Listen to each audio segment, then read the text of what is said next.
Bessent, Vision und Strategie für die US-Wirtschaft. Begleiten Sie Scott Bessent, während er die mutige Wirtschaftsagenda unter Präsident Trump skizziert.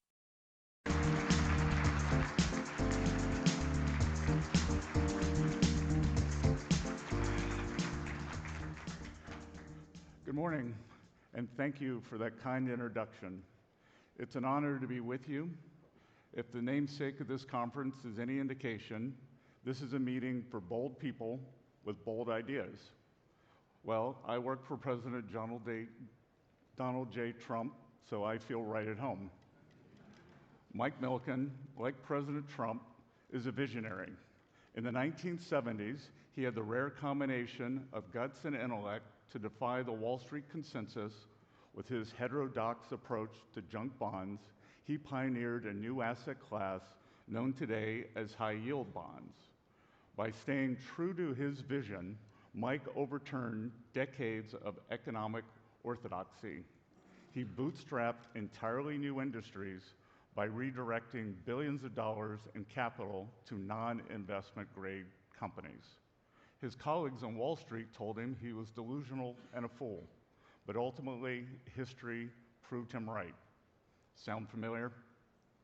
Like Mike Milken, President Trump has no shortage of critics in establishment circles, but he proved them wrong in his first term, and he is proving them wrong again today. On President Trump's first day in office, he vowed to usher in a new golden age for our country, a golden age America deserves a golden age economy. So for the past 100 days, we've been preparing the soil. We have uprooted government waste and harmful regulations. We have planted the seeds of private investment, and we have fertilized the ground with fresh tax legislation. Next, we harvest, and we want you to harvest with us. America is the Schelling point of global finance. We have the world's reserve currency and the deepest and most liquid capital markets and the strongest property rights. For these reasons, the United States is the premier destination for international capital, and the administration's goal is to make it even more appealing for investors like you. This morning, I will explain how we plan to achieve that goal. The primary components of the Trump economic agenda, trade, tax cuts, and deregulation, are not standalone policies. They are interlocking parts of an engine designed to drive long-term investment in the American economy. Our goal with trade policy is to level the playing field for our great American workers and companies. With a level playing field, American industry can outcompete all challengers. Tariffs are engineered to encourage companies like yours to invest directly in the United States. Hire your workers here, build your factories here, make your products here. You'll be glad you did, not only because we have the most productive workforce in the world, but because we will soon have the most favorable tax and regulatory environment as well. This is where tax incentives and deregulation come into play. You may have heard one big, beautiful bill floating around Congress. This bill is big and beautiful for Main Street America and investors alike. The President's signature tax legislation will prevent an enormous tax hike on Main Street by making the small business deduction permanent. It will also provide tax credits and deductions for research and innovation to stimulate investment in high-tech operations.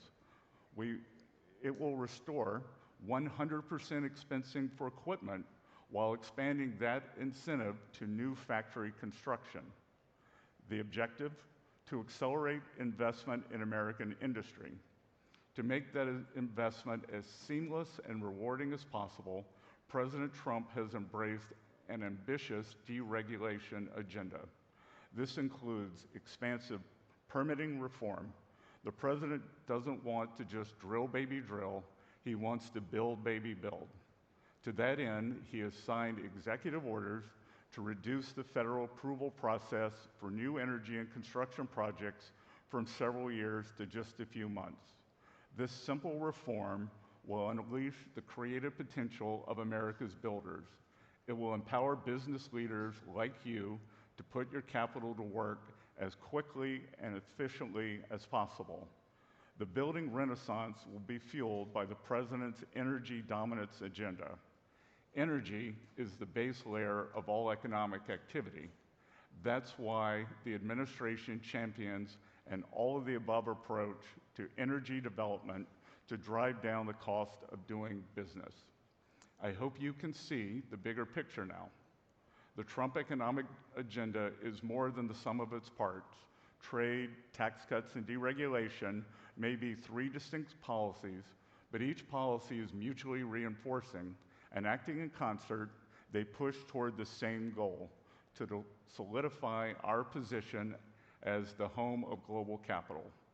The result of the President's economic plan will be more jobs, more homes, more growth, more factories, more critical manufacturing plants, more semiconductors, more energy, more opportunity, more defense, more economic security, more innovation. In short, more of all things we need the most. The President believes we can achieve more together. This is the abundant vision he has for the future. He wants everyone to be a part of it. Thousands of businesses are now catching the President's vision.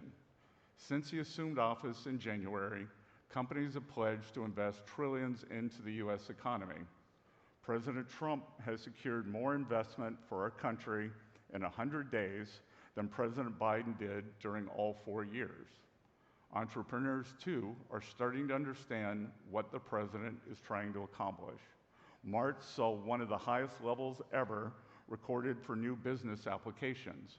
Many of these men and women, like many of you, are grasping that America First is the blueprint for a more abundant world. For now, a parting thought. When I entered public service, I spent more than 40 years in the asset management business. There, one mantra guides one of the world's most successful investors: never bet against America. Warren Buffett coined the phrase, and it's been his lodestar as long as he's been in the game. Never bet against America captures a time-tested truth. The American economy is unstoppable. Throw whatever you will at our capital markets: the Great Depression, 2 world wars, 9/11, a COVID recession of the last few years, or sky-high inflation. Each time the American economy gets knocked down, it gets back up again. And it gets back up even stronger than it was before. U.S. markets are anti-fragile. Indeed, the entire history can be distilled into just 5 words: up and to the right. On a long-term horizon, it's never a bad time to invest in America, but especially now. The United States is entering a new golden age of economic prosperity for both Main Street and Wall Street, and we don't want anyone to get left behind. Come with us so we can build a more abundant America together. Thank you all. Please welcome Institute Chairman Michael Milken.